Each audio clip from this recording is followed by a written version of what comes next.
नमस्कार दोस्तों, स्वागत है आपके अपने चैनल विनोद हिंदी पॉइंट में। दोस्तों, आज के इस वीडियो में आदिकाल से संबंधित हमारा ये तीसरा वीडियो है। वीडियो में जितने भी प्रश्न रखे गए हैं थोड़े से कठिन हैं। वीडियो को देख करके आप अपने ज्ञान का अवलोकन कीजिए। आदिकाल से संबंधित आपका कितना प्रश्न तैयार है। EMRS की परीक्षा में हिंदी का जो पाठ्यक्रम है उसमें आदिकाल, आधुनिक काल, निबंध, कहानी, नाटक सभी विधाएं लगी हुई हैं। तो चलिए देर न करते हुए शुरू करते हैं आज का ये वीडियो। आज का जो हमारा पहला प्रश्न है, सबरपा के गुरु का क्या नाम था? सबरपा के गुरु का क्या नाम था? तो इसका सही उत्तर हो जाएगा सराहपा। सबरपा के गुरु का जो नाम था वह था सराहपा। वीडियो में कुल 25 प्रश्नों को रखा गया है। आप वीडियो को देखिए, उसके बाद फिर अपने ज्ञान का अवलोकन कीजिए। 25 प्रश्नों में से आपके कितने प्रश्न सही हो रहे हैं। अगला है, कण्हपा के गुरु का क्या नाम था? कण्हपा के गुरु का क्या नाम था? तो इसका सही उत्तर हो जाएगा चलंधर। कण्हपा के गुरु का नाम था चलंधर। ठीक है, सबरपा के गुरु का नाम था सरापा और कण्हपा के गुरु का नाम था जलंधर। अगला प्रश्न है, लुइपा के गुरु का क्या नाम था? लुइपा के गुरु का क्या नाम था? तो इसका सही उत्तर हो जाएगा सबरपा। लुइपा के गुरु का नाम था सबरपा और शबरपा के गुरु का नाम था सरापा। ठीक है, अगला प्रश्न,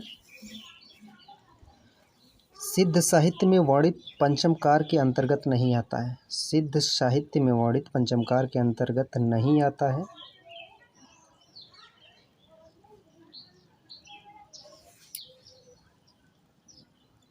इसमें प्रश्न में होना चाहिए सिद्ध साहित्य में वर्णित पंचमकार के अंतर्गत आता है। ठीक है, 4 विकल्प में कौन सा एक विकल्प सही होगा जो पंचमकार के अंतर्गत आता है? बताइए इसका सही उत्तर। इसका सही उत्तर हो जाएगा विकल्प 1, मध्य, मांस, मत्स्य, मुद्रा और मैथुन। यह जो है सिद्ध साहित्य में वर्णित जो पंचमकार है उसके अंतर्गत आता है मध्य, मांस, मत्स्य, मुद्रा और मैथुन। अगला है, सिद्ध साहित्य में वर्णित महिला साधिका नहीं है। सिद्ध साहित्य में वर्णित महिला साधिका नहीं है। मणिभद्रपा, लक्ष्मीकरा, कनखलापा, उपयुक्त सभी। तो सिद्ध साहित्य में जो वर्णित महिला साधिका नहीं है, इसमें उपयुक्त सभी विकल्प में जितने भी हैं कोई महिला साधिका नहीं है। ठीक है, अगला प्रश्न, निम्नलिखित सिद्ध साधिका में कौन राजकुमारी थी? निम्नलिखित सिद्ध साधिका में कौन राजकुमारी थी?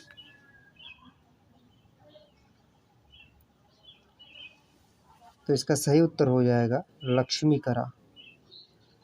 जो सिद्ध साधिका में राजकुमारी थी वह थी लक्ष्मीकरा। अगला प्रश्न, निम्नलिखित सिद्ध साधिका में कौन गृहदासी थी? निम्नलिखित सिद्ध साधिका में कौन गृहदासी थी? सही उत्तर हो जाएगा मणिभद्रपा। सिद्ध साधिका में जो गृहदासी थी वह थी मणिभद्रपा। अगला प्रश्न, बुद्धोदय किसकी रचना है? बुद्धोदय किसकी रचना है? बुद्धोदय किसकी रचना है? तो सही उत्तर हो जाएगा लुइपा। बुद्धोदय जो है यह लुइपा की रचना है। अगला प्रश्न, दोहा कोश किसकी रचना है? आसान प्रश्न है। दोहा कोश किसकी रचना है? सही उत्तर है सरापा। दोहा कोश जो है यह सरापा की रचना है। अगला प्रश्न है, चर्यापद का संबंध किस मत से है? चर्यापद का संबंध किस मत से है?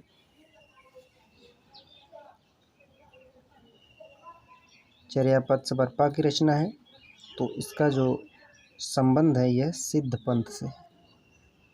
अगला प्रश्न, सहजयान को ब्रजयान की कौन सी अवस्था माना गया है? सहजयान को ब्रजयान की कौन सी अवस्था माना गया है?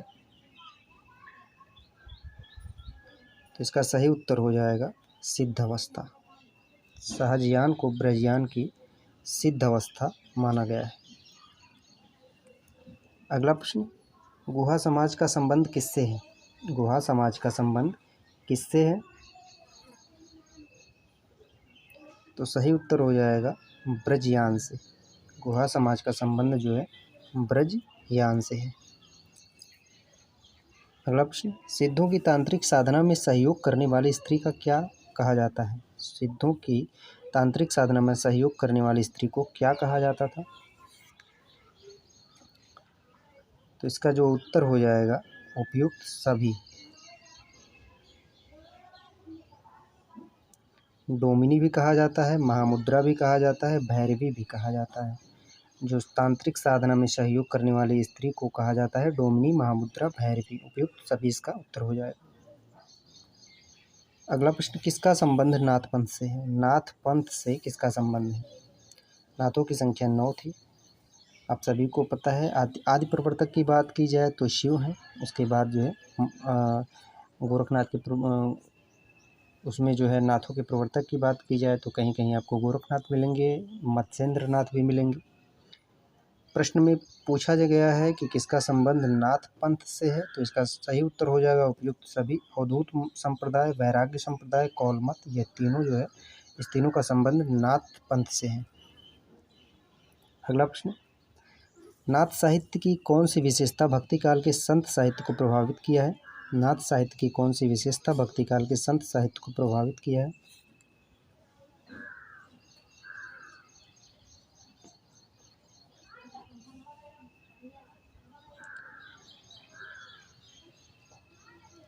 बताइए इसका सही उत्तर।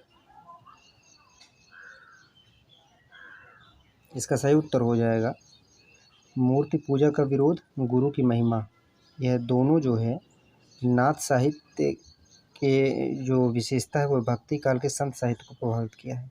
ठीक है, मूर्ति पूजा का विरोध जो है भक्ति काल के निर्गुण पंथ के जो प्रवर्तक कबीरदास जी थे। अगला प्रश्न, सिद्ध साहित्य के संदर्भ में कौन सा कथन असत्य है? सिद्ध साहित्य के संदर्भ में कौन सा कथन असत्य है? विकल्प को पढ़िए, सही उत्तर का चयन कीजिए। तो इसका सही उत्तर हो जाएगा मूर्ति पूजा की प्रमुखता। यह जो है सिद्धों के संदर्भ में यह कथन असत्य है, मूर्ति पूजा की प्रमुखता नहीं थी। अगला प्रश्न, हिंदी साहित्य की किस काव्यधारा पर सिद्ध और नाथ का सर्वाधिक प्रभाव दिखाई दिया है? हिंदी साहित्य की किस काव्यधारा पर सिद्ध और नाथ का सर्वाधिक प्रभाव दिखाई दिया है? सही उत्तर हो जाएगा संत काव्य। संत काव्यधारा पर जो है सिद्ध और नाथों का सर्वाधिक प्रभाव दिखाई दिया है। अगला प्रश्न, कौल मत के प्रवर्तक कौन है? कौल मत के प्रवर्तक कौन है?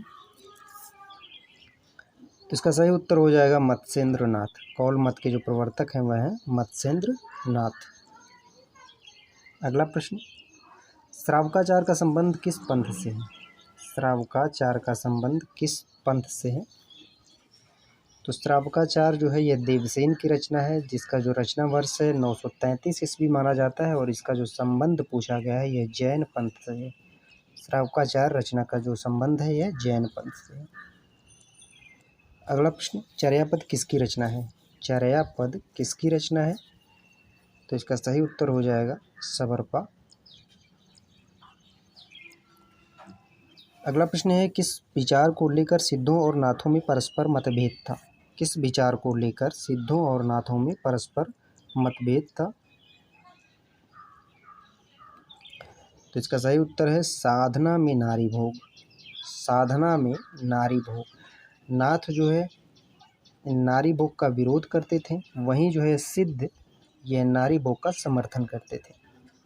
इस बात को लेकर के दोनों में मतभेद था। अगला प्रश्न, सिद्ध साहित्य में अपभ्रंश साहित्य का कौन सा रूप मिलता है? सिद्ध साहित्य में अपभ्रंश साहित्य का कौन सा रूप मिलता है? तो इसका सही उत्तर हो जाएगा अर्धमागधी। सिद्ध साहित्य में अपभ्रंश साहित्य का जो रूप मिलता है अर्धमागधी। अगला प्रश्न, उनकी रचनाओं का जीवन की स्वाभाविक अनुभूतियाँ, उनकी रचनाओं के जीवन की स्वाभाविक अनुभूतियाँ और दशाओं में कोई संबंध नहीं है, वे सांप्रदायिक शिक्षा मात्र हैं, अतः सिद्ध साहित्य की कोटि में नहीं आ सकते। यह कथन किस कवि का है?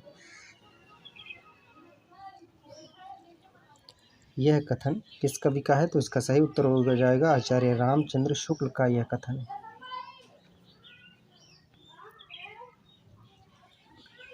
अगला प्रश्न, आदिकाल का नाम भ्रामक है, इससे बाबा आदम के ज़माने का बोध होता है, यह कथन किसका है? महत्वपूर्ण प्रश्न है, यह कथन किसका है? तो इसका सही उत्तर हो जाएगा, यह कथन जो है बच्चन सिंह का है। आदिकाल का नाम भ्रामक है, इससे बाबा आदम के ज़माने का बोध होता है। आज का हमारा अंतिम प्रश्न है, सिद्धों के महासुखवाद से क्या तात्पर्य है? सिद्धों के महासुखवाद से क्या तात्पर्य है?